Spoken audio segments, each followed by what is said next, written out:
We need to talk about Modern Warfare 4. You broke a lot of rules, Price.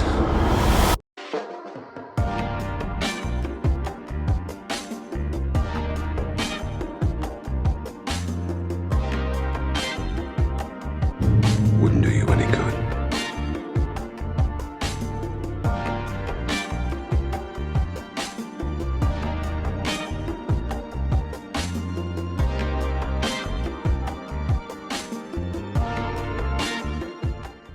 What is going on, ladies and gentlemen? Welcome back to another video on the channel. So, Modern Warfare 4 was revealed today, and I kind of want to give my 2 cents on it because I thought it was pretty interesting. As always, make sure you like and subscribe to the channel if you want to see more videos like this. But anyway, today we got our first look at Modern Warfare 4, mostly the campaign anyway, but we did get some info on multiplayer, so I did want to go over that in this video. Now, as far as the campaign goes, it actually looks pretty interesting, and the leaks were actually right this time, as they suggested that the campaign would take place in South Korea. Honestly, for a cinematic trailer, I really like the way it looks. The colors and the graphics and everything look really good. Like, they definitely did a good thing getting rid of last gen, because this game looks great. Now, as far as the campaign side of things, we really have to wait until the game comes out, obviously, to know if the campaign is good or not. But it looks pretty good so far, and it is an Infinity Ward campaign, so I'm not really worried that much, as they usually do pretty well with their campaigns. My only concern for the story is whether or not it's going to mostly focus on this Korean army, or if it's gonna focus more on Price and Ghost. We'll just have to wait and see, though, but from the looks of the trailer, it looks pretty good. Either way, the campaign should be decent. I mean, it's an Infinity Ward game, so the campaigns usually are pretty good. Now, in this video, I didn't want to come out and just restate everything everybody has already said online anyway. I just kind of wanted to give my personal thoughts on what I think about the game so far. And honestly, from what we've seen so far, I think the game honestly looks pretty good. The movement looks really smooth. Like, this is probably some of the smoothest movement we've ever had in a COD game. Now, I have seen some people complain about the fact that Omni movement is not coming to this game whatsoever. And while I do love Omni movement, and I think it does kind of suck that it's not going to be in this game, I do understand why they didn't do it. It's good to keep Omni movement with the Treyarch games anyway, but also I feel like these developers just need to find a middle ground, in my opinion. Because Modern Warfare 2 was way too goddamn slow, but BO7 is absolutely cracked to shit right now. We need a slower COD game to bring back the casual player base, in my opinion.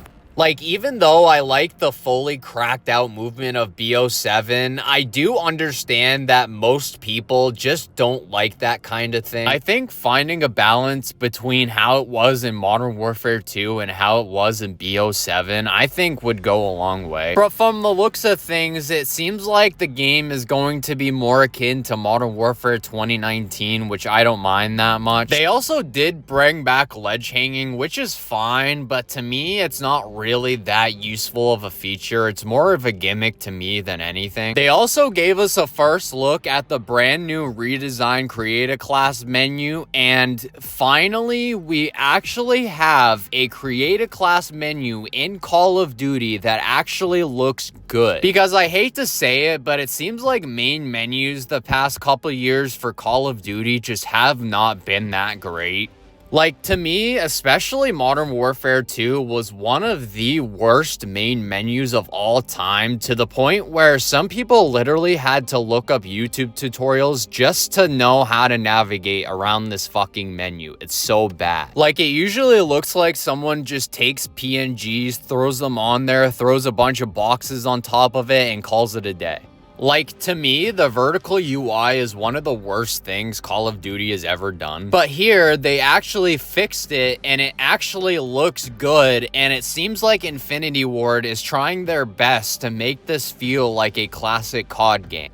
Now, is it the coolest main menu we've ever had? Absolutely not, but it's a step in the right direction, so I'll take it. And while I do think having a redesigned creative class is also nice, it's also kind of disappointing the fact that we have Gunsmith again. Don't get me wrong, I don't hate Gunsmith or anything. I honestly just kind of expected Infinity Ward to do something different this time around. Because personally to me, and I feel like there are some people in the community that could agree with me on this, but I just feel like to me, Gunsmith has gotten a little bit stale at this point. Like, streamlining it is nice, don't get me wrong, but it's just been the past 7 years and the past 7 games that we've had this system. Even if Infinity Ward kept Gunsmith and Treyarch and Sledgehammer did their own thing, I wouldn't mind that. It's just kind of weird having it be in every single game. I also see some people in the community that say they want Pick 10 back. Honestly, I just want Call of Duty to try something brand new with Create a Class at this point. Like, even if they did a Pick 10/Pick 13 hybrid, I wouldn't really mind it that much. I just want to see each studio make their own new take on what they can do with Create a Class. Because having Gunsmith for every single game, in my opinion, just makes them feel more samey. I feel like Gunsmith also can be a little bit overwhelming for the average player, especially with the amount of attachments and shit that you can put on your gun. Now, don't get me wrong, I'm obviously not going to complain about getting more content, because obviously more is better sometimes, but it gets to a point where it's a little overwhelming in my opinion. Like, there's so many attachments, yes, but half of the attachments either are just completely useless because there's better attachments to put on your gun anyway, or they just completely make your gun worse, so why the hell would you use it? It's a big issue, and I hope them streamlining it means they're removing a lot of attachments and actually keeping the more useful ones. I'm at least glad that they got rid of fucking weapon tuning, because honestly, that was one of the most complicated features in the Gunsmith for Modern Warfare 2. Either way, like I said, we still have to wait for the full game to come out, but from the looks of things, the Create a Class menu looks absolutely great. They did also show us a little bit when it comes to the multiplayer, although they didn't show off a whole lot of maps. The ones they did show off look fantastic. They also did a pretty good job when it comes to colors as well. Like, it finally seems like they removed that stupid TV filter that has plagued the newer Modern Warfare games. Like, that shit genuinely looked terrible. Hear me good, nigga. I'm here to double down.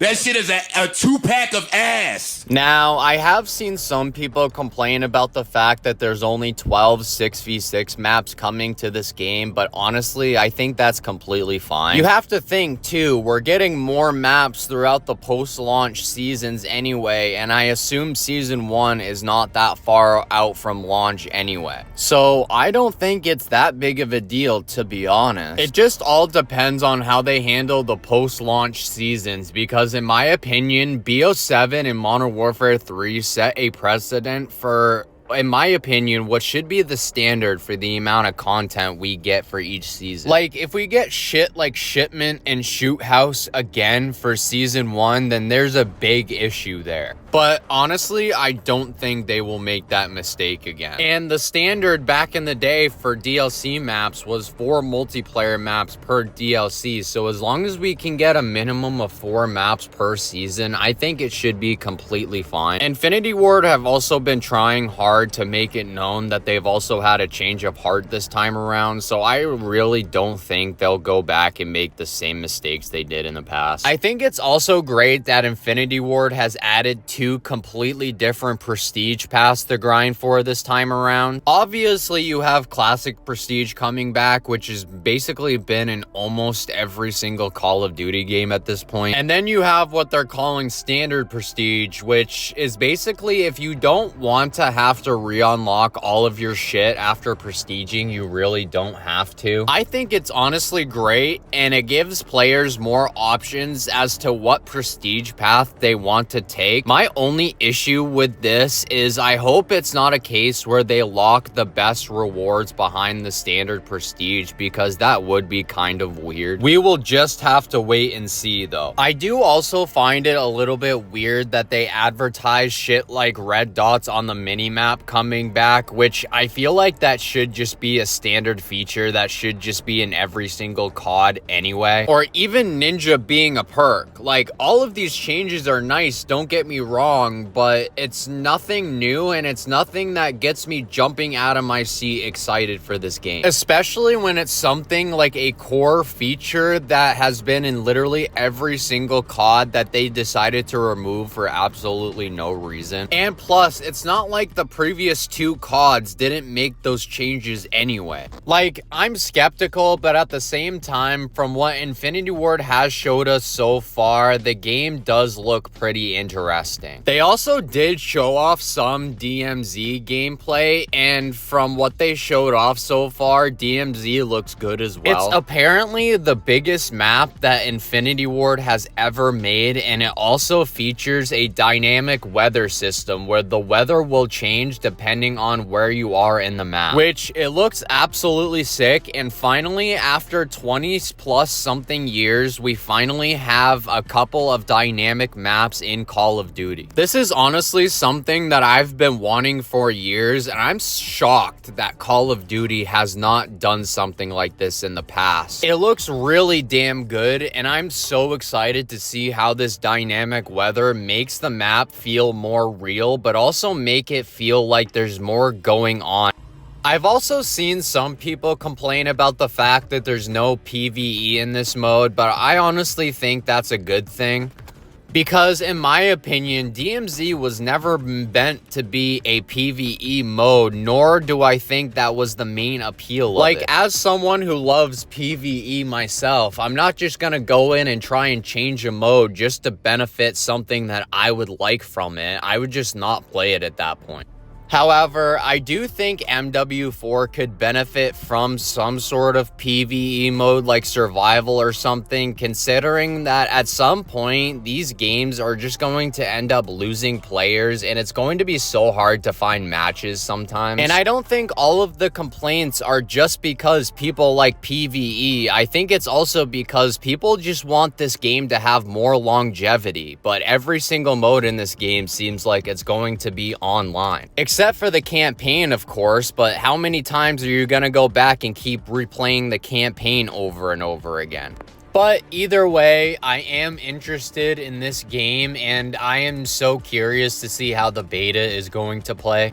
And the gameplay they've shown looks really promising, so I'm sure the game will be fun. They just haven't really showed off anything crazy that is knocking my socks off or anything, but we're just gonna have to wait and see. But Infinity Ward, in my opinion, is taking steps in the right direction, and I'm very curious to see how they handle this game post-launch. But I don't know, let me know what you guys think about Modern Warfare 4 so far in the comments section. And make sure you like and subscribe if you want to see more Modern Warfare 4 content. And peace out.